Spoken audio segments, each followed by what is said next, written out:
Yo mga lods mga sir, papunta na ako ngayong basketball court at kaka-out ko lang sa work kasi matagal kaming walang laro, almost 1 month mga lods mga sir. So nag-aantay na sila doon at nagre-ready para sa game namin laban sa VR1 mga lods mga sir. So paano ba yan? Good luck sa both team at sana maging safe ang mga laro ng bawat team no mga lods mga sir. At ayan, may kalaban sa likod. Tiwala lang mga idol. Malakas ang sounds. Ayan oh. Ay. So nandito na tayo. Game time na. So nandito na pala ako mga lodi. Ayan, nagwa-warm up si Brian kasi wala silang laro. At ayan, tatatlo pa lang kami mga lods. Yo no. Ha? 6 naman pala kami mga idol. So antay-antay lang no. So yun na nga, nandito na kami sa court at ready na kaming mag-warm up pero kulang yung players namin. Same din sa kabilang grupo, kulang din yung players nila pero ready ang both teams na lumaban sa larong ito kasi matagal-tagal kaming hindi nakapaglaro at ayan na nga. Nagwa-warm up na tayo at inipon ko na ang aming mga players para naman sa counting instruction ng grupo bago magsimula yung game kasi wala din yung aming team captain kaya kailangan mag-sharing kami ng mga idea about defense and offense para sa grupo kung paano kami mananalo. Sinisimulan na namin na pag-usapan kung anong strategy ang dapat naming gawin. So tamang teamwork muna at team play saka paikuti ng maayos ang bola para naman hindi masyadong pagod ang aming mga players at kulang kami sa matatangkad. So eto na, nagsisimula na ang game at nakapuntos agad kami kaya panoorin na natin ang laro.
Yan, dalawa. Nice.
Ilan labang?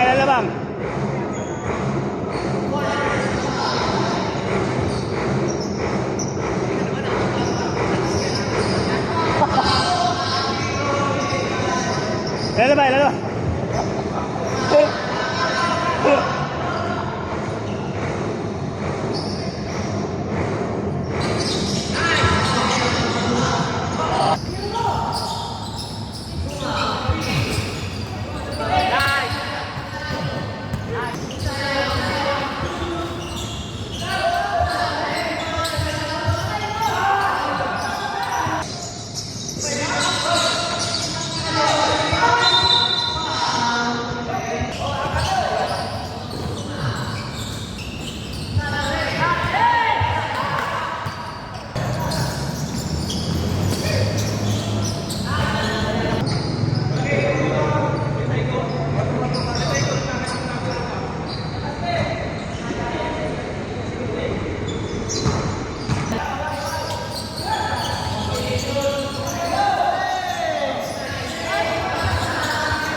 At finally, natapos din ang laro at sa pangatlong pagkakataon ay natalo kami sa elimination, pero both teams ay kasama pa rin sa Final 8 kaya makakasama pa rin kami sa knockout games quarterfinals na magaganap next week. So salamat at nag-enjoy ang both teams.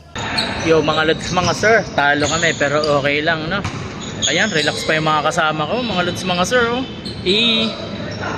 Tatlo na ang talo namin pero okay lang kasi pasok pa rin naman kami sa quarterfinals at na-injury pa nga ang lolo mo.